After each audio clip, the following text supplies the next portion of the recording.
What's up, everybody? It's Lo, your host, and the rest of the Vols ATB crew, Brando, Alex, and Drew. Tonight we have an awesome guest with us, very special guest. You have probably heard him on The Drive, or he also hosts a number of radio shows, Christopher Gabriel. You guys can find him on Twitter at CG Program. Christopher, thank you for coming on tonight. I almost called you Chris, but I remembered that you don't like to go by Chris. So, you know what, Christopher, Chris, CG, it's good. Listen, the pleasure is mine. I've followed you guys. I've known Brando and Drew. I knew who Uncle Al was. Lo, I've seen you as well. I'm honored to be here, and I am yours for the taking, so to speak. I love it.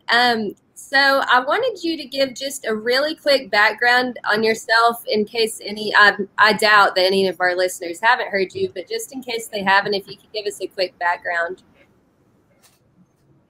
Sure. I started literally at the bottom. I started in radio in Minneapolis. I was a call screener for a news talk show, worked my way up to producer. I was a weekend host. I learned how to be a host from a couple of guys at the legendary KFAN in Minneapolis. I had a Saturday show. They gave me an hour-long show. And then I sent out back when we sent out CDs, I sent out 161 audition CDs, and station number 161, 970 WDAY in Fargo, a heritage station, been there since 1922. They had a couple of phone calls with me. They auditioned me for 5 days. They brought me up there. It was 6 great years. I'm here to tell you, Fargo, the city is not like the movie. It's not like the TV show. There's not bloodshed that I know of. But it's I went from there and then moved to California because a station in Fresno brought me out. I was at ESPN Radio for 4 years. I hosted the pregame show for Fresno State football for 4 years, Game Day Live. It's a smaller 3,000-person version of College Game Day on ESPN. I'm now at KMJ. When the #1 station in a market comes calling, you go to them. So I do news talk. I mean, I do a news show during the week, but my show on the weekends is kind of sports and everything. And then I have the great pleasure of coming on a show like yours or Fox Sports Knoxville and a lot of other sports stations around the country. So it's great to be here, guys. We are literally so stoked to have you on. And thank you for taking the time. I know you don't have a ton of time, so we're going to go ahead and get started. I think we're just going to do like a go around in order, kind of bring up some topics and let you run with it. Let's roll. Let's go. Yeah, for a lot of people that don't know about CG is always a guy that's always brought the energy. I guess I wanted to go ahead and hop in straight up. CG with Tennessee football, I guess being like, one of the top trending things right now in the offseason. They've kind of filled kind of needs in the transfer portal. You've added, Gerald Mincey, Wesley Tucker, guys like Andre Turrentine, and just kind of filling some gaps. Maybe you might get another guy and another running back, Ramon Foster or Ramon Jefferson, who they're pursuing now. What do you see in year 2 for Josh Heupel going into year 2 in the SEC for a guy that's, had a great year 1, but, has to take it to the next notch to secure a new recruiting class? It's a great question because first of all, when Danny White got hired, I was all on board because Danny White was here in Fresno for a while. So I knew about Danny White ahead of time. A lot of Vols fans were a little bit, pulling back. Like, I don't know about this guy. All they needed to do was go to UCF and see that he basically took that entire athletic department up 2 or 3 levels. That whole stadium, all the renovations, everything has been Danny White.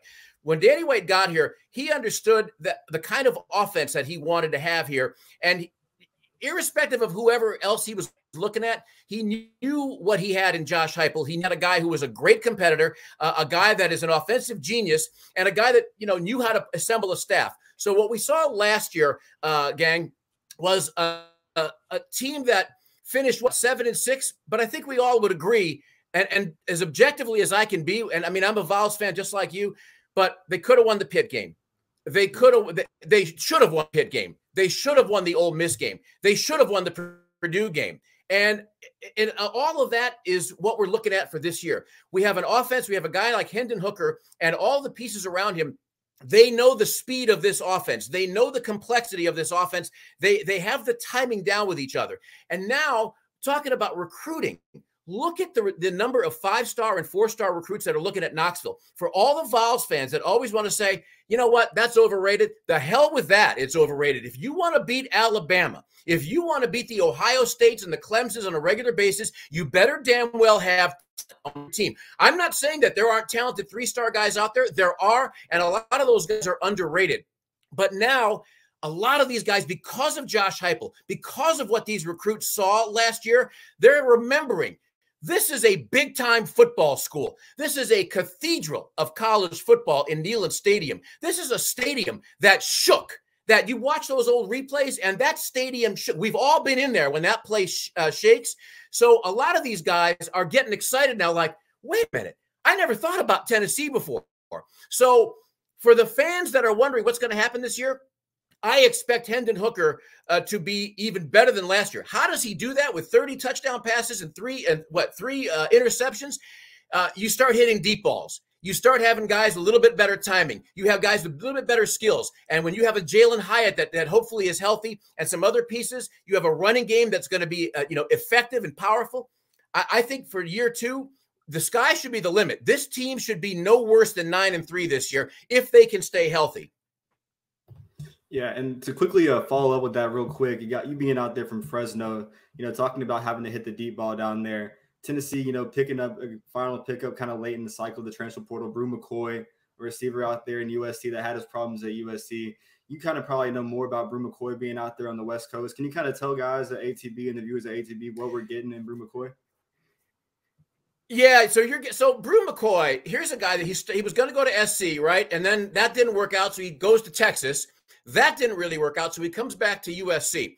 And, he had a domestic violence thing. He had some issues. I mean, and he cleared those up, charges that nothing was filed, so he had a clean slate.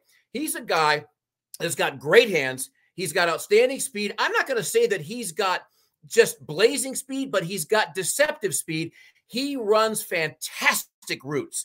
If you throw the ball anywhere near him, he's going to get the ball, and he's going to make guys miss. He is a guy who I think, opposite Tillman, this could be the best 1-2 punch, objectively speaking, in the SEC. He's a big dude, but he's fluid. You know what I mean? He's fluid.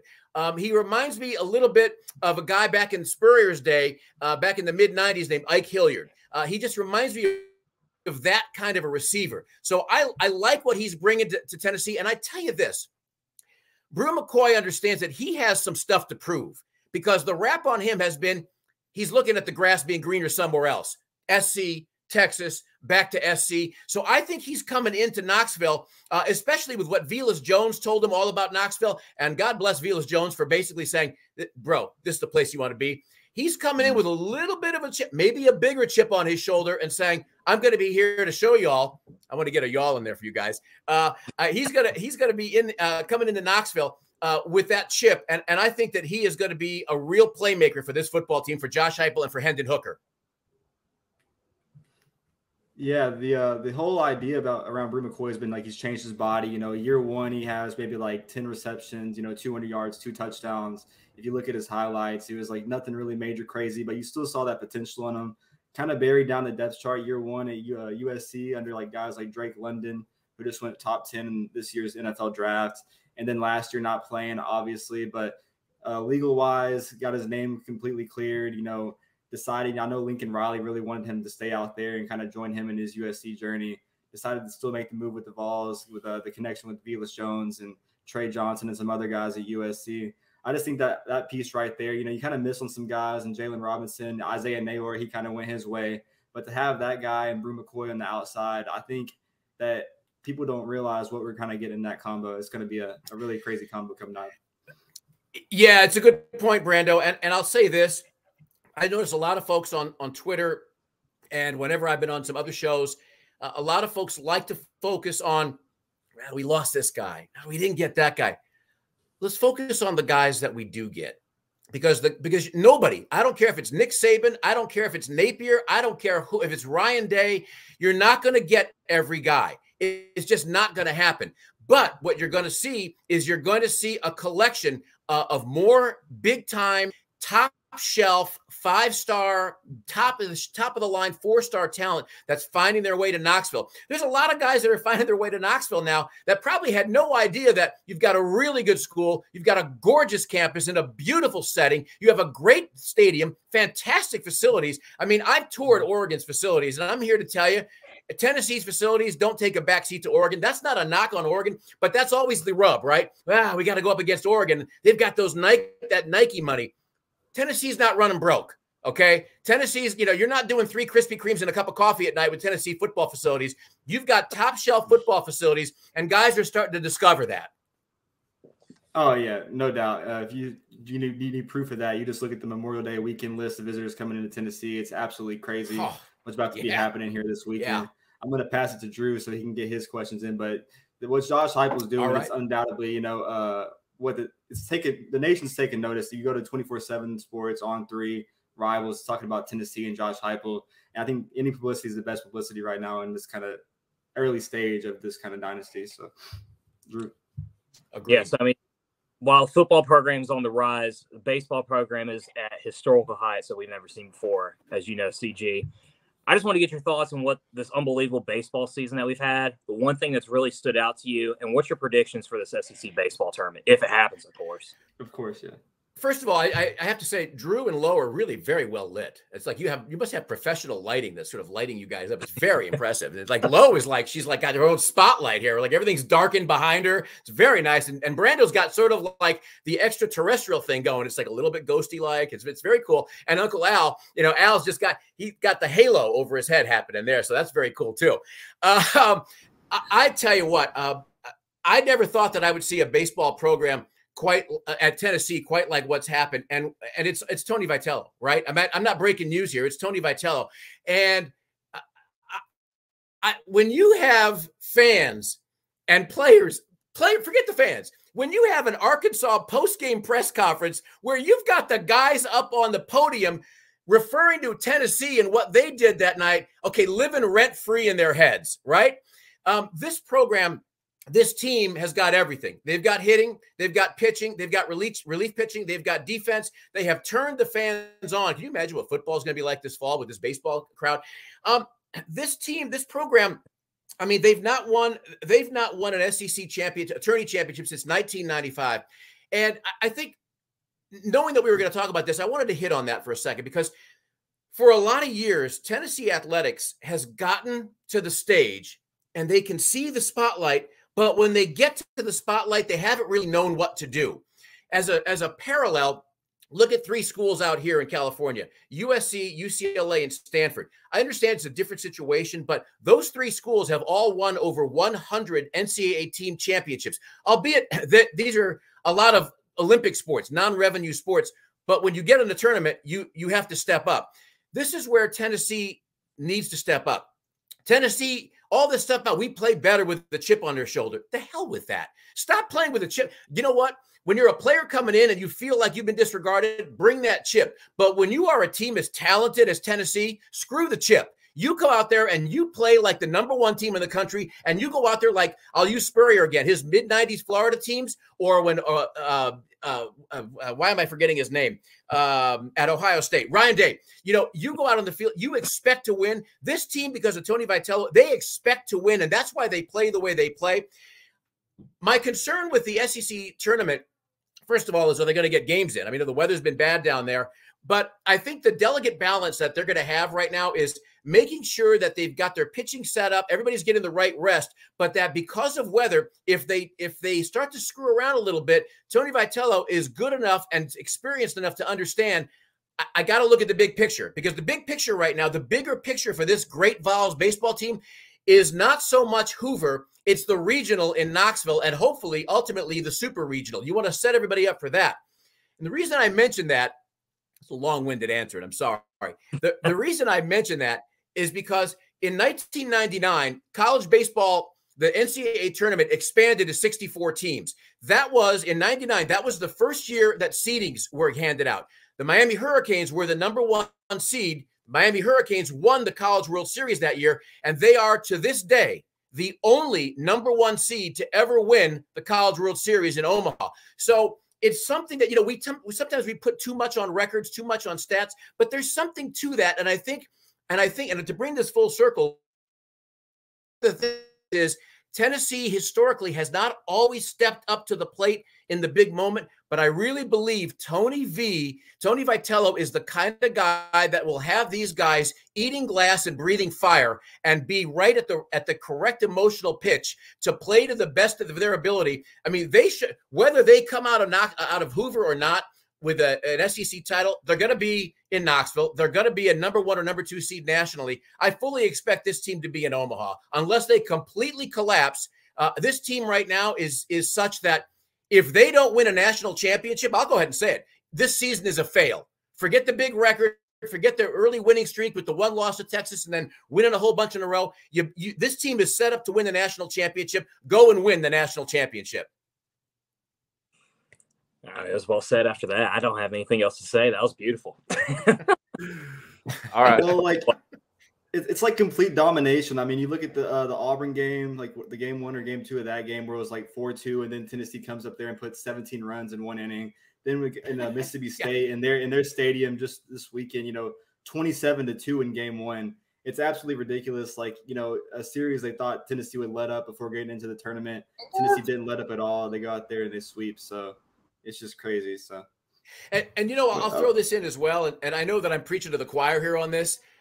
A lot of fans, a lot of Vols fans, you know, get into it, right? Get into it with Arkansas fans and get into it with the Vandy Boys fans, you know, and all that stuff. But fans just need to shut out the noise and stop worrying about the noise, because all these, they're bad for baseball. They're terrible for baseball. It's kind of like the enforcer on an NHL team, right? You hate the guy, you want to spit in the guy's face, and then you hear your team's traded for him, and it's like, oh, I love that we got that guy. Oh, I love that guy. I'm so glad. How many of these fans that are moaning and whining and crying about the Vols and the way they play, how many of them privately are saying over a beer and a burger, man, I wish that was our team. Man, I wish because anybody who says, I don't want my team to play like that, they're friggin' lying, okay? They're lying. That's a bunch of nonsense, and we all know that. Thanks. CG, I just wanted to check on time and wanted to make sure that we were respectful of your time. Do you have a little bit more left? I do. I got a little more left, yep. Okay. All right. Alex, do you want to go real quick? And then I've got a question or two, and then we'll let him get on his way. Yeah, absolutely. So I'm actually going to switch my question. We had somebody. I wish I could do a whole hour with you tonight, but I have a thing. Oh, I'm sorry. I wish I could do a whole hour with you, but I have a daughter's graduation event tonight. That's why I have to pull out early. Sorry. Go ahead. Understandable. Oh, you're good. Hey, we just appreciate that you came on for any amount of time. Honestly, you've been a blast, and you've been on for 20 minutes. I'm having an absolute ball listening to you talk. Okay. You've already got me chill bumps talking about football season. So I mean, I'm listening to every word you say. But so yeah, the question comes from Twitter. It comes from Jordan Matthews 21. He says, "Is this the best time in the athletic department in recent history, counting football, men's and women's basketball, and baseball?" Yeah, I think Jordan's right. I mean, you know, you go back to the 90s, not the 90s. You go a little bit further when great and sadly not with us, Pat Summitt was here. You had Bruce Pearl, you had Pat Summitt, you had Phil Fulmer. You know, I mean, you had a time and then Fulmer going into, you know, moving aside. There's been good triumvirates of the main sports here, but I can't recall a time when programs, I mean, throw in tennis, throw in men's tennis, throw in women's soccer, you know, throw in some of the other sports, women's swimming and diving. So much is happening in Knoxville. And you know what? It's about time. This athletic department for years was always at the top or near the top in most SEC championships. And then, you know, everything kind of shifted. And every athletic department goes through this. It's just that we don't always notice other athletic departments going through it because we're not really paying attention to all of their other sports. But to Jordan's point, I would agree with Jordan. I would say to Jordan, I think that this is the best that I can remember it in a long time.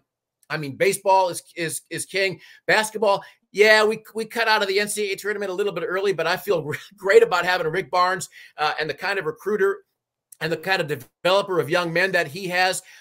Kelly Harper, you know, it's going to be, you know, I think she's a true Lady Vol and a true Tennessee, you know, a VFL we just need to see a little bit more evidence with her as she moves forward. Softball is always strong. This is where a lot of fans, I differ from. I sometimes get concerned with softball that maybe it's time for some new blood. It's not a knock on Karen Weekly or, before that, her and her husband. But sometimes I feel like maybe it's time for a little bit of new blood. But yeah, again, long answer. I think this is the best. This is the best that I can remember Tennessee athletics across the board, and it's only going to get better, folks. Absolutely. That's what I was kind of thinking too. I just didn't know if that was like recency bias or I hadn't been alive long enough to understand. Right. But like, honestly, I look across the board and I'm like, I get on Twitter and you scroll like 5 seconds and you see another Tennessee sports account saying like, oh, we're in postseason play. Like you were saying with men's tennis, like they're always doing something. Track's always doing something. And now, I mean, we're pulling our weight, honestly, like across the board. So it's honestly a fun time to be a Vol fan. But yeah, I'm a passive below, but I think it's a great time. All right, I've got 2 real quick ones. I changed the question because something you said earlier in the podcast has been a debate on here for several weeks, and you said I see Drew shaking his head, all freaked out. You said Vols go 9-3 this upcoming season. Who are those 3 losses to, in your opinion? I think the losses are going to be against Alabama. I think we're going to be more competitive against Alabama, but Alabama still just has a little bit too much across the board. I think Georgia, because Georgia is still coming back with a lot. And then the third loss, I'm going to say that they're going to lose one somewhere that we're not expecting. I think that they go up to Pittsburgh and win. I think there's going to be 20,000 Vols fans in Heinz Field. It's an easy drive. It's an easy commute. And Pitt doesn't normally do well drawing in that stadium. I think they're going to not only beat, but I think they're going to beat down Florida. I think somewhere in the mix there's going to be a third loss in there. I'm just not sure who it's going to be. So hot take right now, Vols beat Florida at home. Not happening. Just like you guys, you have to stop this. Like this is the huge problem that we have. Is like we say like, all right, it's gonna take a couple years to build, and then by the time it's August, we're going to 10-2, we're going to 11-1. CG, tell this man that we're beating Florida. Tell him we're beating Florida, CG. I'm gonna go Lee Corso on you, Drew. Not so fast, my friend. Here's the thing. I'm a little older than you, just a little, and I feel what you're saying, man. I really do, because I've had too many falls where it's like, this is the year, and then this isn't the year. It's a disaster. It's always it's somebody on Florida who is a no name that becomes a household name that night. It's a crazy interception and an 8-yard return for a touchdown. It's a blocked kick. It's a bad penalty. It's a dove flying out of the sky that hits the football, an incomplete pass that would be a winning touchdown, and we lose. I am here to tell you, I am tired of our fan base acting like victims. Woe is us, poor little Tennessee. Woe is us. Drew, Al, Brando, Lowe, and everybody listening, we need to shake this. Hold on, Drew. We need to shake this and remember who the hell Tennessee is. Because Tennessee's top 10 all-time wins used to be top 5 in bowl wins and bowl appearances, still top 7, top 8. Tennessee needs to remember they are Tennessee. And they need to play that way, and the fans need to act that way. We need to stop acting like little pansies and oh, we're going to lose again. No, we need to act like we're the king of the mountains, even if we're not, because that was one of the problems that Steve Spurrier did every year and Urban Meyer did every year.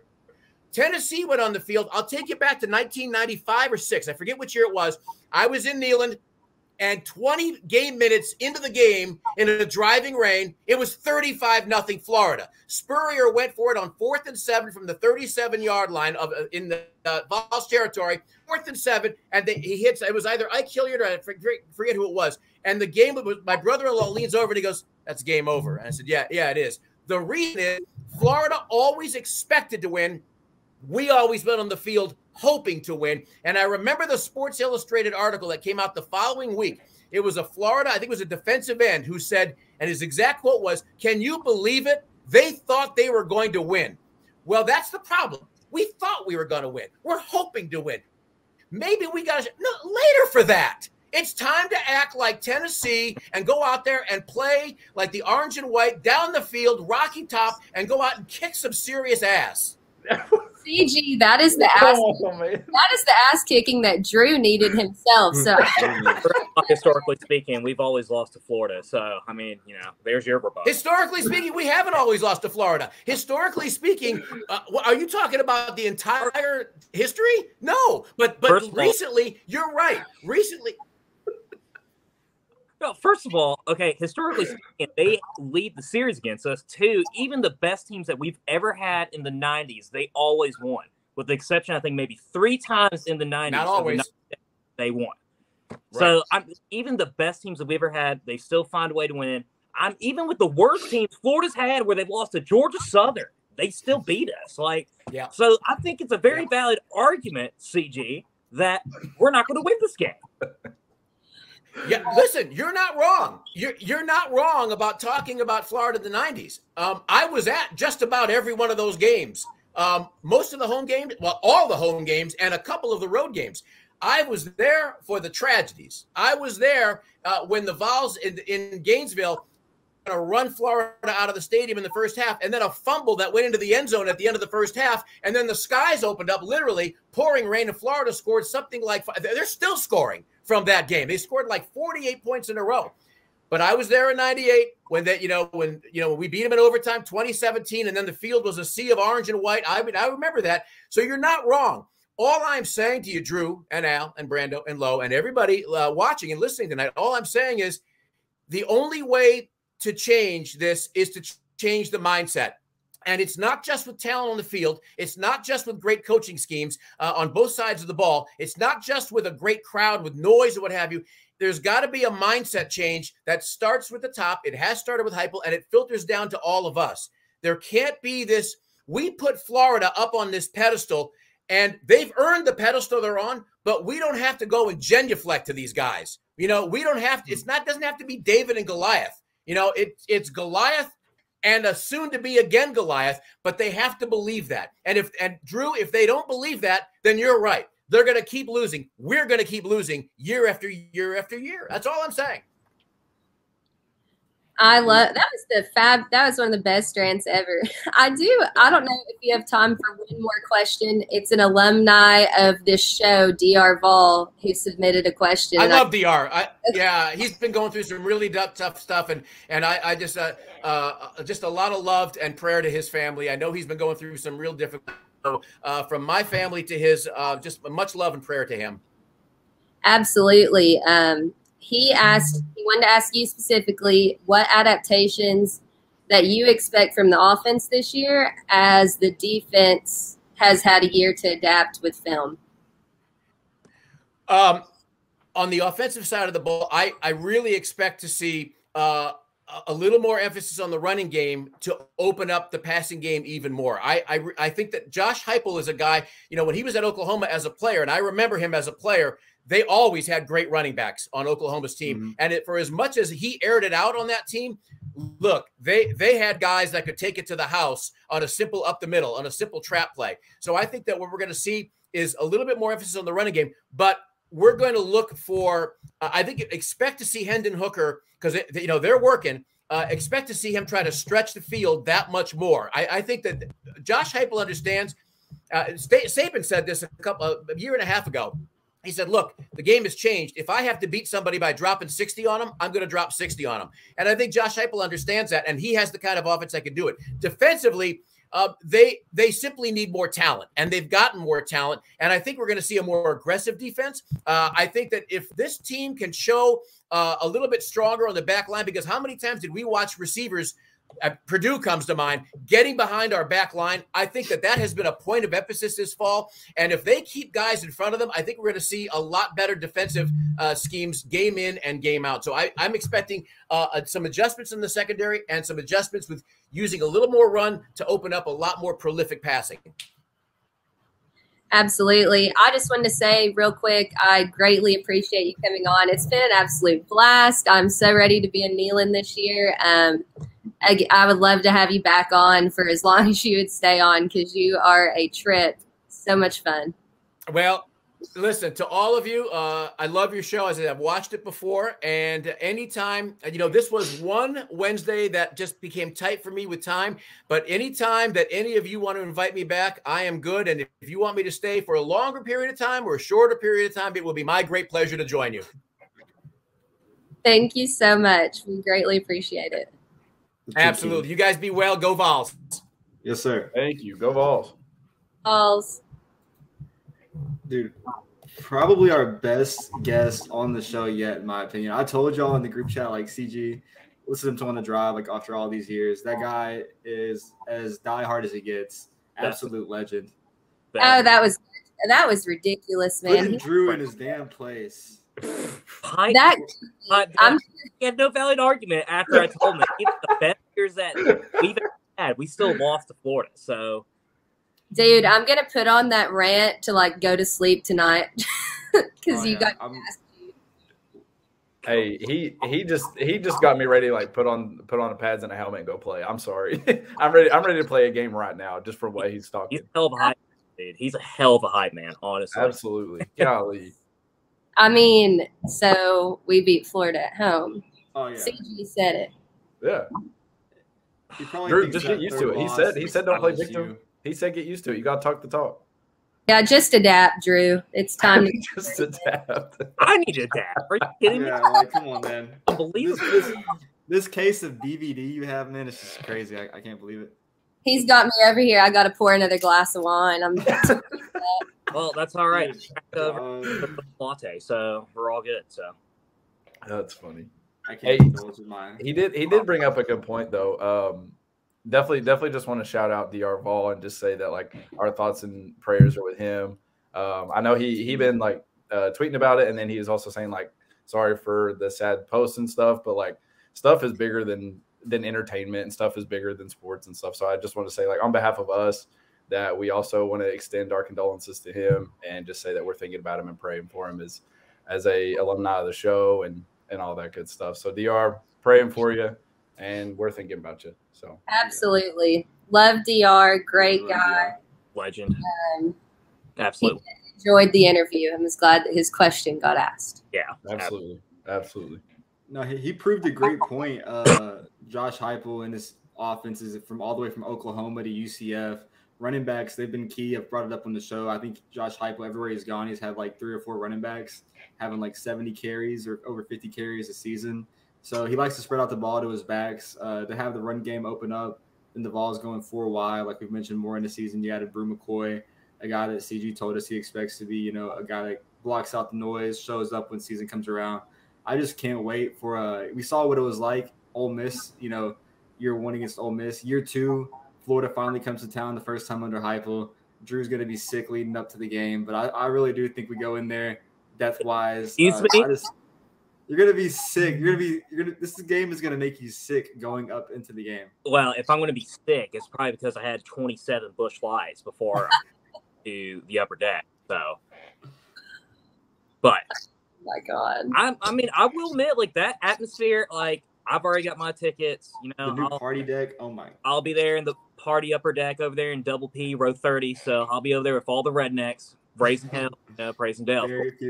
But it's going to be the best atmosphere in years in that stadium, like for that Florida game. I genuinely believe that, and I hope to God that's a game where it's checkered kneeling at night. I really, really believe if it's not going to be a 3:30 CBS kickoff, which I hope to God it's not, that's going to be so miserable. No, it'll be a 7:30 kickoff on ESPN, and I really think it's going to wind up being a night game. I hope so. I can't stand the 3:30 because it's 12 is the worst because you got to get up at 7 a.m. and start drinking. But I mean, which isn't that awful, but still, wake up, drink. All been there. Well, it's exhausting. I love the night games because you get to enjoy it more and it's not so rushed. So that one deserves to be a night game. I don't know why I'm so hyped for Ball State. Sorry, Alex, but oh no, you're good. It's a night game. I was just gonna say you're right, Lo. Noon kicks you feel like you show up and you got to tailgate immediately. You got to get things going immediately. So once you got them 7 o'clock, you're all right, I can show up, hang out a little bit. Then we can start doing our own thing, whatever. But y'all know Florida or CBS has had us on lock at that 3:30 spot with Florida for a while. So Yeah. That one I will say, Drew, I just come to accept that one, that we just gonna play them at 3:30 on CBS, but I won't accept the loss. No, I'll accept neither. So I'll accept neither from your. We're not playing on 3:30. Okay, I'm pretty sure. I think it's like Arkansas, Texas, same week, that same weekend. So I think they're going to wind up 3:30, just because I think they play at like the Cowboy Stadium every year. But be a night game, and naturally, of course, because you gotta bust out the dark we mode. are Tennessee, we will find a way to lose this game, and devastating circumstances. Don't listen to it. I will say, if it's a night game, we should probably host a tailgate at Ronnie for the financials for that. Party day, Ronnie. Open the checkbook, Ron. Open the checkbook. Come on, Rondon. Rondon. I like to call him Ron Cat, and I don't know why. Ron Cat. That's all right. Well, when I meet Ronnie in a couple weeks in Atlanta for our private meeting, we'll discuss the financials of that. So, open the damn fucking checkbook, Ronnie. Just. Oh my God. I don't even know what we're doing right now. I feel like we're in like a private meeting. I mean, it takes you a little bit to kind of simmer down after an appearance from Christopher Gabriel. That guy, he comes into your show and he kind of takes over your own brand, just takes it by his throat, becomes the leader, the alpha of the group. So that guy, he never disappoints. We knew he wouldn't. That was honestly out of control. Like my heart's literally like pumping. That's the thing with CG. It's like, it's not like he's coming on as a guest. He is your show. Like, he takes the show by the throat and is like holding it hostage for about 30 minutes before he has to leave. We absolutely like joined his show for a second. Yeah. That's how that was. He was hosting and we were his guests. Yes. Top-notch stuff right there. That was phenomenal. No, y'all really were not lying about him. Like he's a king, and nothing less. Like, he's like me on steroids, dude. He's like me, 100%. Like, on like times 10. Like, it's next level.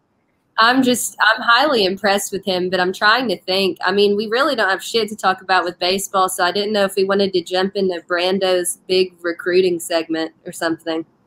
Yeah, talk about Vollapalooza that's happening this week. Oh yeah, the Vollapalooza. I don't know where that name came from. Was it Wiltfong that called it that? I think it was like, well, they like named it for that Wiz Khalifa and like, I think. Oh yeah. Yeah.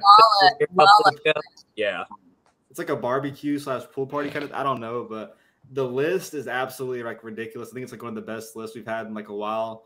There's been like over like 20, 30 guys that have announced they're officially coming. You got the quarterback, Mr. Nico, 5-star in himself. He's going to be here kind of leading off, being the lead recruiter he's been. You got the offensive lineman that has kind of been all him, Francis Magayo from IMG over there with Carnell Tate. You got Shadavian Bradley, the edge rusher, 5-star edge rusher. He's going to be here with Vol commit Caleb Herring. That's going to be 2 edge rushers on the side after last year landed two huge guys, 2 5-stars, big beast guys on the ends. Then you got 4 offensive linemen. They're all taking official visits on this week. It's Lucas Simmons, Bryson Sanders, Ian Reed, and Wilkin Formby. They're all taking their official visits together this weekend. I think Tennessee, Bryson Sanders, you've kind of heard that name a long time. He's given Tennessee a final visit. His commitment date's next month. So I think Tennessee's going to try to, push there, get in the final driver's seat. I think he's been decided to like Tennessee and LSU. So if Tennessee can close there, the Chattanooga native, that'd be a really big get. You got a bunch of guys. Like, it's just absolutely ridiculous. I can keep going on, but I think it's over like 24 stars, 5 stars. Like, Tennessee's set to host the massive recruiting weekend. I think the biggest recruiting weekend in the nation for this week. And I think this could be a really big weekend on the defensive side and the defensive line side, just to kind of like lock some guys down. If you're interested in the full link, because I could probably go on for like literally 30 minutes discussing names. It's on Vol Scoops on my Instagram or on Twitter. You can probably find it down there. I put the full list on that post, but it's absolutely ridiculous what we talked about with CGP. You do what you did in year 1, and then you're attracting guys, not only on the NIL front, and I wish we kind of covered the NIL front of Tennessee with that too, but just regardless, like a coaching staff and putting a product on the field. And then now year 1 or year 2 to have it be the most talked about recruiting weekend. This weekend's going to be actually huge. So I'll go ahead and ask the question that probably everybody else thinking. So with all those people coming, how are we leaning or how are they leaning towards us or away from us, I guess. Like, what are our chances of getting a decent number of those people, and I guess like more of our higher targets? I don't know. I think the biggest name that they're gonna kind of like, give like the Nico treatment to this visit will probably be Francis, just because a 5-star, like top 20 player in the nation, #1 offensive tackle, holds offers from USC, Florida, big NIL schools trying to push there. It's huge that Tennessee's Tennessee themselves wasn't even kind of talking to him. It was kind of all Nico. So the Nico effect of getting him here on a visit, that's absolutely huge, especially an OV, or I think it's actually an unofficial, and then he's going to come back for an official. So to get an unofficial week visit on a weekend like this, and then be able to come back, give Tennessee like a real look, sit with the coaching staff because you've only been talking with them. That's huge in itself. You got guys like CJ Allen that are coming back, the top linebacker on Tennessee's board, decide between us and Georgia. I think Georgia, if it was right now and he wanted to commit, he'd be a take there. But I think he kind of wants to wait longer, and I don't think Georgia wants to wait on him. So if that happens, that could be a really big get for Tennessee on the defensive side of the ball. Bryson Sanders, I mentioned, he wasn't going to give Tennessee a visit again, and then he decided to give us an OV late in the end after his Ole Miss visit. So he decides next month. That would be a really big get on the line. You got Shadavian Bradley coming in for the first time. I think Steve Wiltfong and Austin Price and some others have said the Vols sit well there. So you already got Caleb Herring in the boat, and then a 5-star top 20 player in the nation, Shadavian Bradley, 2 guys on the outside, plus you already in-state D-line.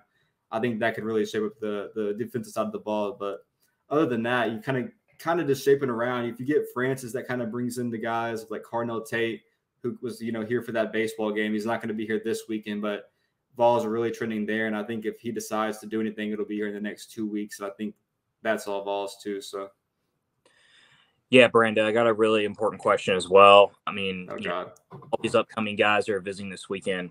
Are we back? Are we back? I hate this guy. Are we back?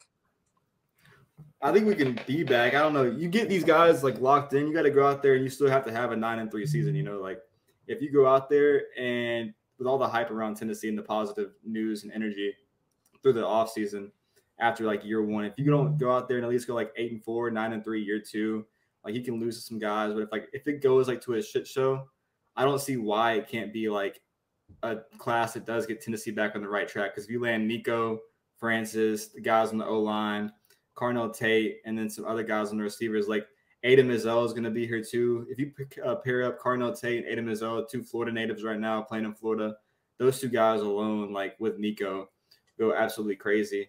And then a big sleeper pick, you got like Trayon Webb, who is if he makes it past his Florida visit, the 5-star running back, there's a really big possibility that Tennessee could get in there and steal him there. So you have to have a good season, but you don't have to have a great season. I think the worst case scenario is like literally flipping on your head and losing the guys you should go out there and beat. But I think NIL wise, like you just got to sell rebuilding to these guys. Like they understand what's going on at Tennessee. I don't know. No, I mean, I agree with that. Like you don't have to have an unbelievable season. You have to have a fantastic season. But a decent season at 8-4 with losses to Florida, LSU, Bama, and Georgia is, I mean, let's not sugarcoat it. We're not losing to Florida, bro. We just had 30 minutes of this, like for the beginning of the show. You know what? And we're going to have about 3.5 months more of it until the game starts. So just enjoy it while you can, okay? Listen, I'm just letting you know, our YouTube feed is sick of your shit. She said, okay. Including Larry. Like, this man awoke Larry. Larry's finally back on there, so. I was just looking through all of the other YouTube comments, like when CG was on there. Yeah. And someone's like, Drew, believe in your team. Believe? That's what we've been saying. I mean, like, what is there to believe as a Vol fan? Like, and I'm in defense, like, I agree that Heupel is much different than all the other coaches that we've had, but I've experienced horrifying losses at home to Vanderbilt, losses to Georgia State, 25-point losses on the road to Vandy, humiliating losses to Florida and Georgia and Alabama every year. I think it's pretty reasonable from my end to be a little bit critical and, a little skeptical about the fact of us beating Florida this year. It's not that ridiculous. Drew, if I hear one more skeptical comment, you're being fine. Oh, word? Okay.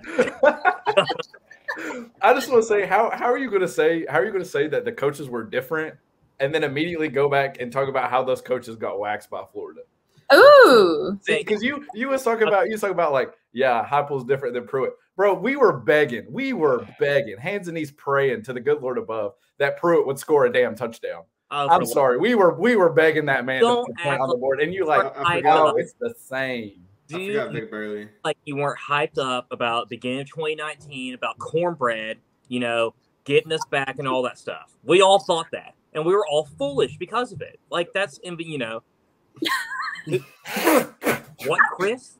Excuse me? Chris said your neck. Oh, no.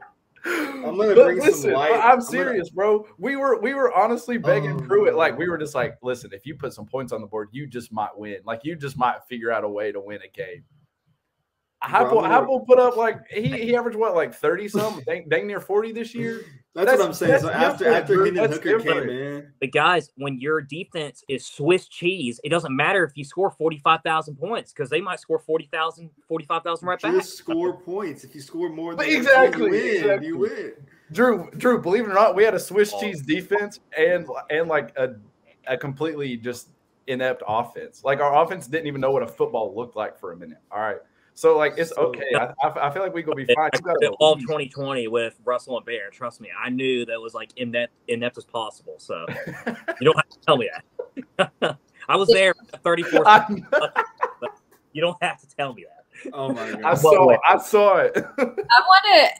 We could go on about this for literal hours, as we have. Brick. Get that out of here. I'm gonna bring a positive note back. We actually did have there's an article for rivals. They were ranking the top 20 players in the nation, doing a prediction.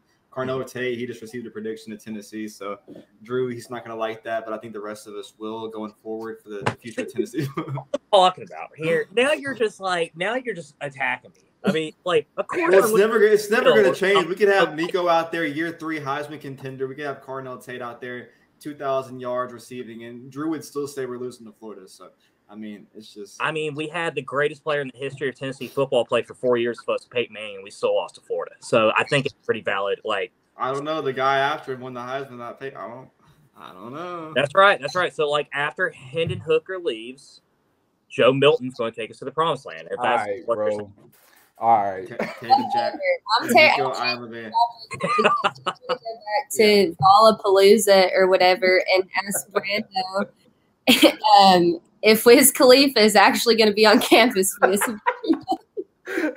I didn't even know that's why it was called that until Drew said it just on the thing. I know there's been a lot of concerts on campus, but everyone's went home for summer break, so. If Wiz Khalifa's there in the football facility with the guys, I don't know. There's a couple guys that, might do something behind. I don't know. I don't know if that's the best.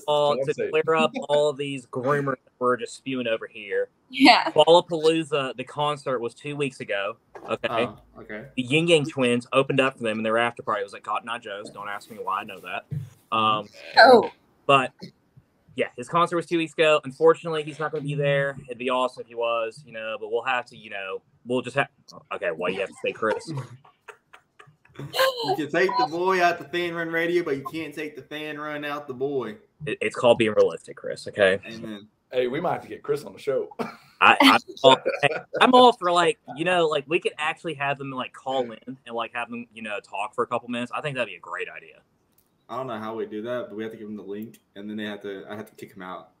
See, that would be the issue, is that they might talk too long, and it would Well, with me kicking people out of group chats, I don't know if y'all saw the internet the last 2 days, but me kicking people out of things is not a good idea. Shout out, Andy. So, I haven't even been on Twitter hardly at all, honestly. So I missed that whole thing. Did you guys see on Twitter yesterday that Ole Miss fan confronting the Vandy whistleblower? Yes, bro. That shit was unbelievable. That was awesome. Bro, and it wasn't even the most annoying one. It was the preacher one. Oh, no. He was like, "You are a disgrace to the game." This Ole Miss random redneck from Mississippi united the conference as a whole on a great loser. He works for Barstool is the thing. That man works for Barstool. Does he really? Oh, it was Mincy, yeah. Still stands. Redneck from Mississippi. So fucking crazy. I pray to God, if we play at 9:30 tomorrow in the morning, that the Whistler like misses his alarm clock, doesn't come to the game. I don't want to hear that when I wake up like fresh in the morning. You know, like he wakes up like at 5 o'clock in the morning, like going to like freaking Shoney's for the country buffet for breakfast and like getting all ready for it. You know that. Vandy boy, nah. Hey, y'all think his alarm is him just whistling? Oh, I feel like he wake up to his own self. He definitely gives me for sure, no doubt about it. Completely. He's from Louisiana. Wait. I think he said Mincy. Chris bringing a lot of info. I think he said that's from Mincy from Barcelona, from Louisiana. That's what I thought it looked like. Oh my God! Thank you, Larry. Larry brought up a huge topic on this show that we forgot to cover with CJ. I was about to get to that. No, Jimbo versus Nick Saban. The back and forth rebuttal. Okay, so Nick Saban comes out here, absolutely goes at Jackson State and Jimbo Fisher at A&M.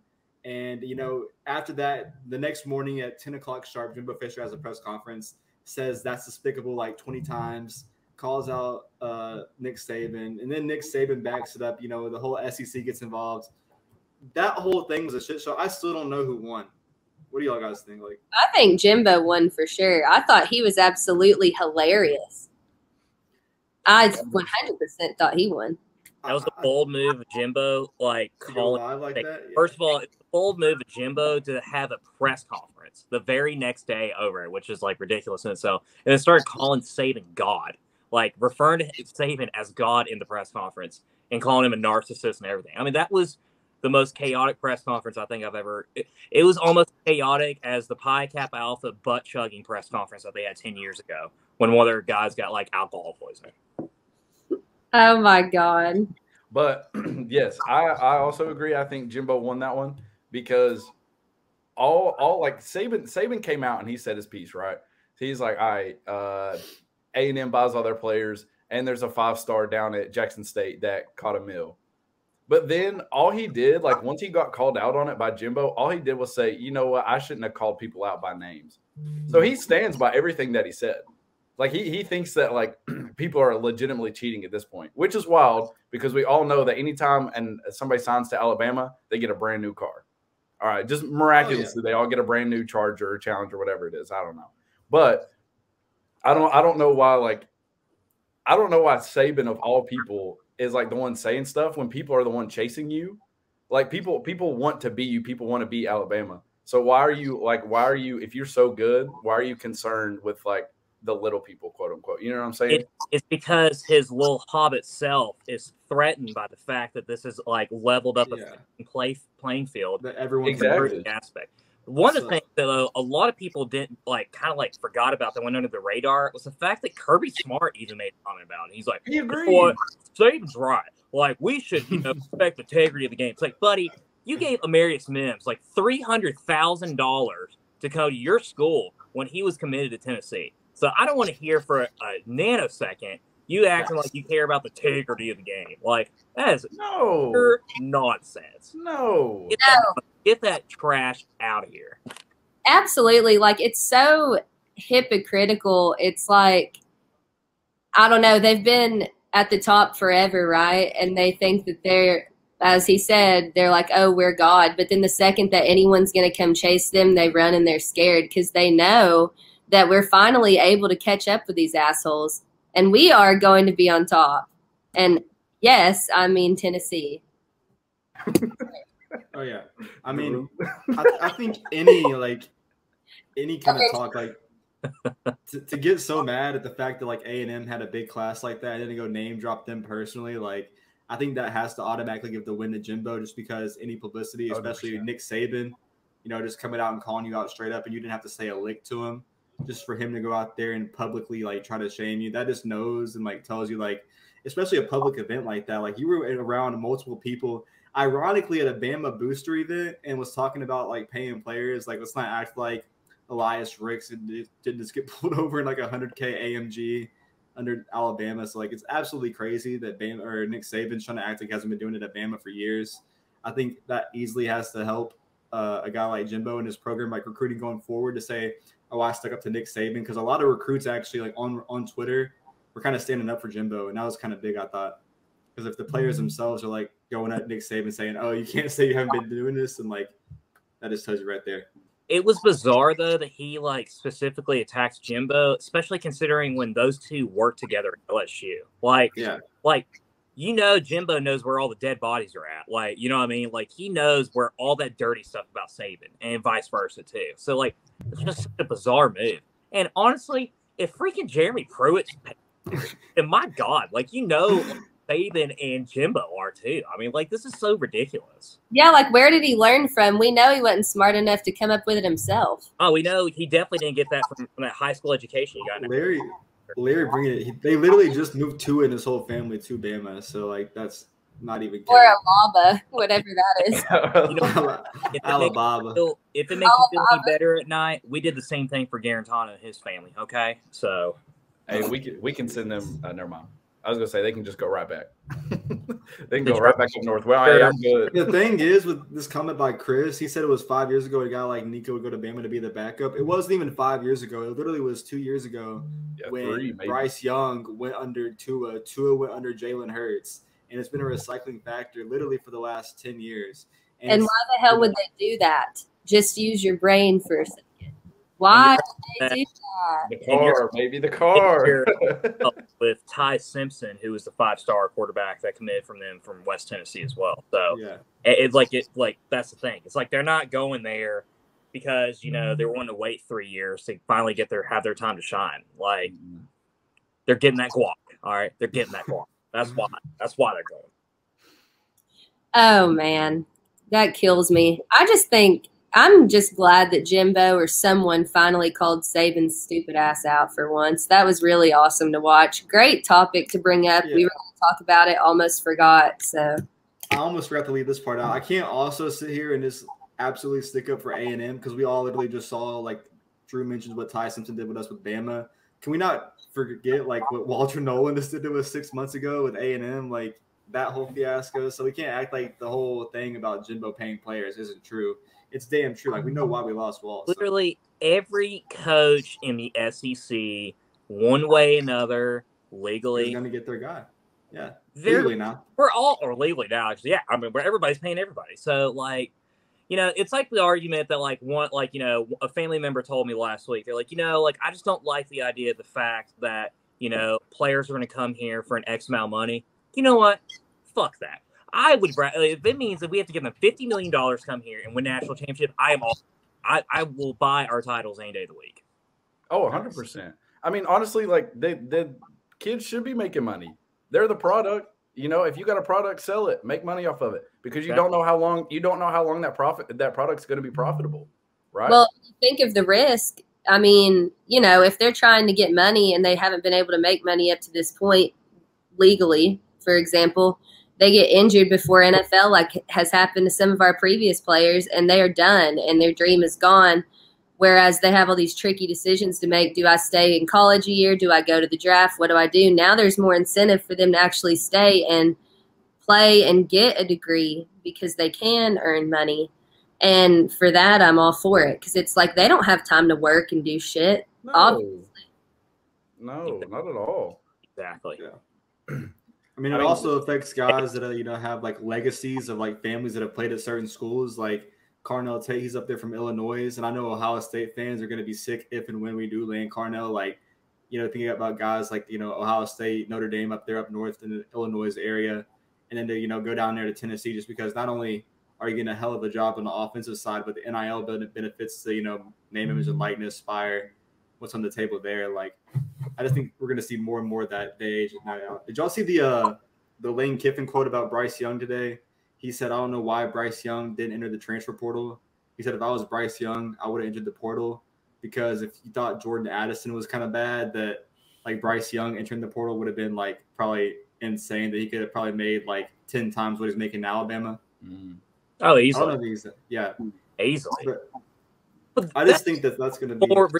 See, even go back to the whole entire Saban thing, that's even the more ridiculous thing about his argument because literally Bryce Young got like a $3 million deal from NIL like this past offseason. So for him to like say it's hurting the integrity, you know what? Not a single player came here and signed for the University of Alabama and with any money. I was like, bullshit. You're lying. Facts. You're lying to everyone. Like, it's just ridiculous. Did you hear what he said too? Saban also said that like he was going to have equal pay for every player.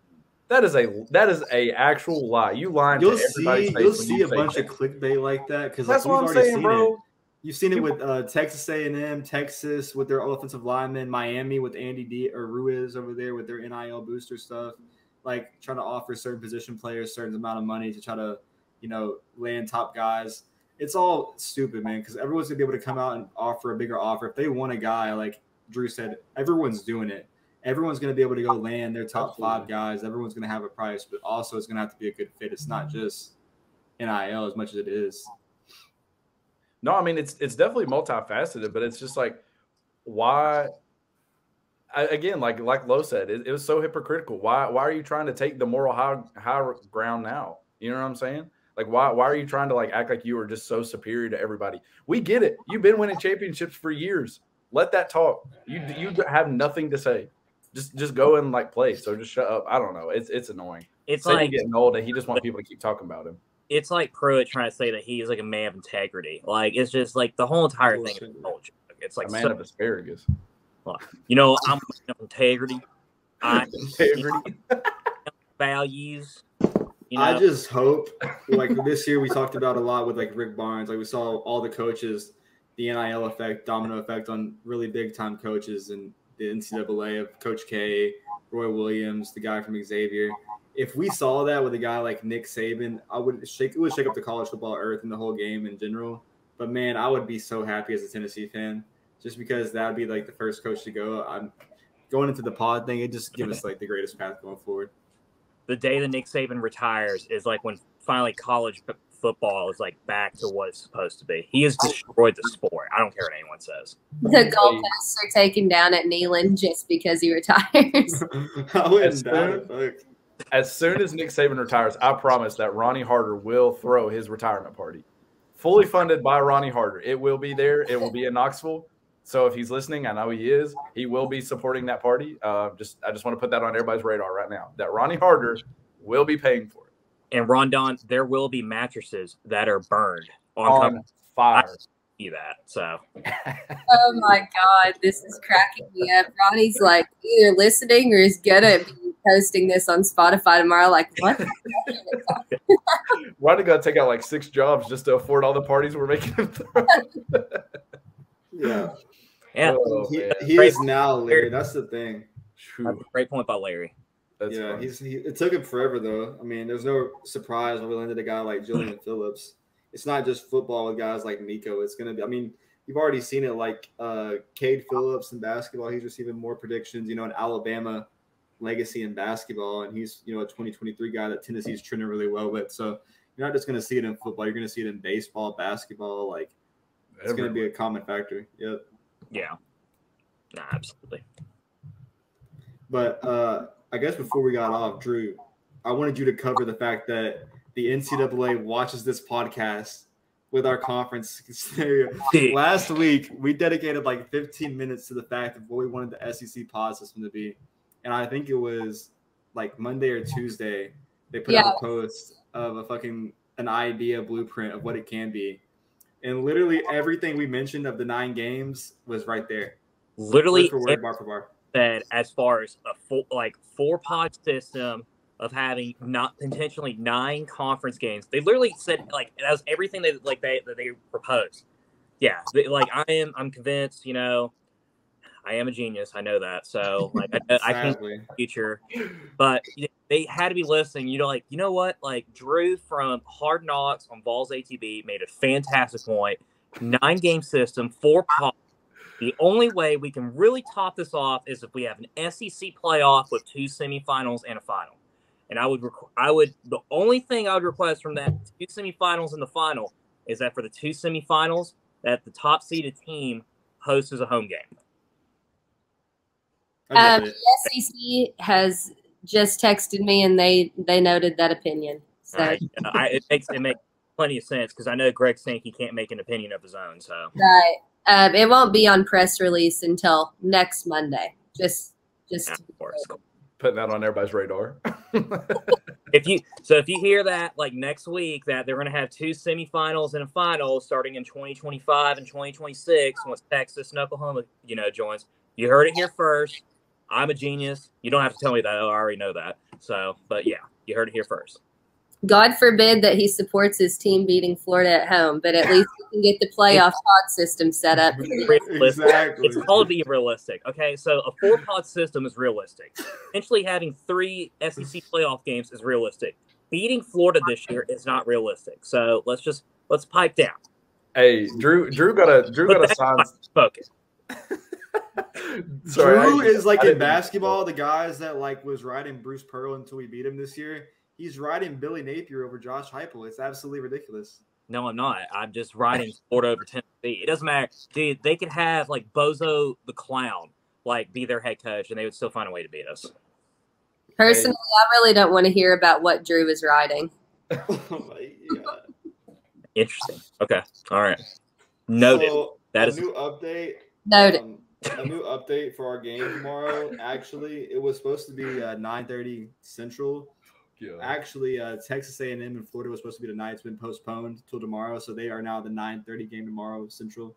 So our game against Vanderbilt has been postponed to after that. We might not play until like 12:30 Central, 1:30 y'all's time.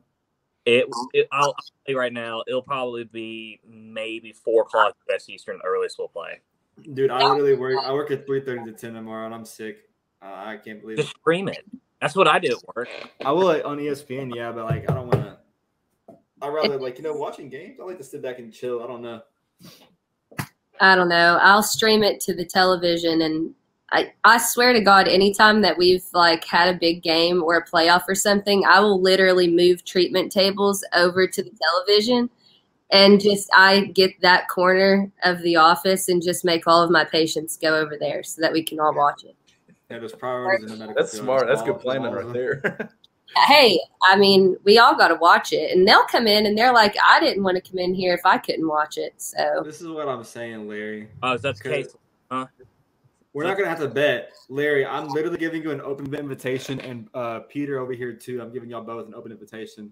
When Gator in the Florida week comes around, and it's Tennessee versus Florida in Knoxville, we're gonna have a Vols ATB pregame little tailgate, and I want them both to come. And I want this to be a formal thing before the game. I just want to get this all on air because I know by the time this comes, Drew's going to be thinking we're going to win. So, Yes. Like I told you this earlier, though. It'd only be because I had about 25 Busch Lights in my system. So you could tell me anything and I'd believe it at that point. So, Hey, don't back up from 27.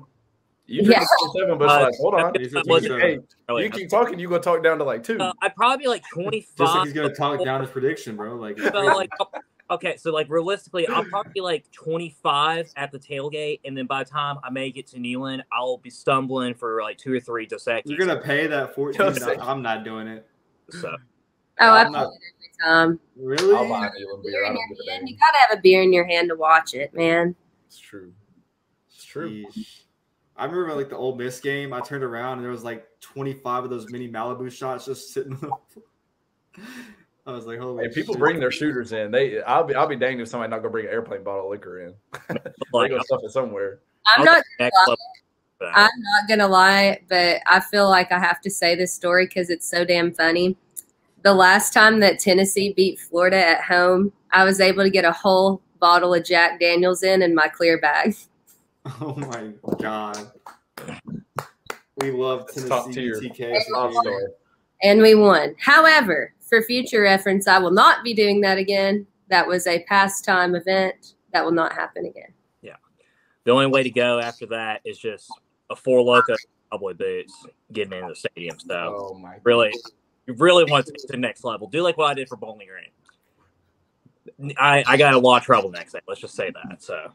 You did Or- Bowling Green? Hold up, wait, what? I went to the Bowling Green game last year, and I drank like 2 4 Loko before I got in there, and that was, let's just say, that was one of the worst decisions I've ever made in my life. And Dear that, God. All 3 of us could have told you that. and I've blacked Oktoberfest 3 times, so that's really saying something too. Each of us absolutely could have told you that beforehand.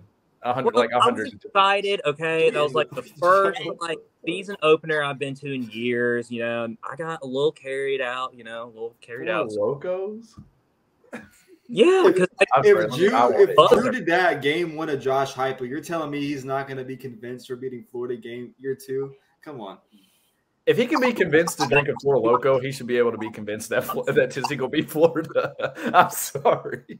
That Bowling Green game was tough, man. We looked awful in that game. Why? I wonder who. I mean, I'm not going to say it, but I'm not going to say it. But I mean, there was someone throwing the ball that day. I mean, right, the guy that's going to lead us to a national championship next year. Can we end the show? Yeah. Hey. All right, Isaiah, we're closing out. Good night.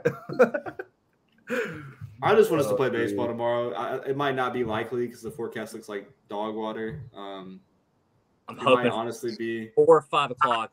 What I'm hoping for.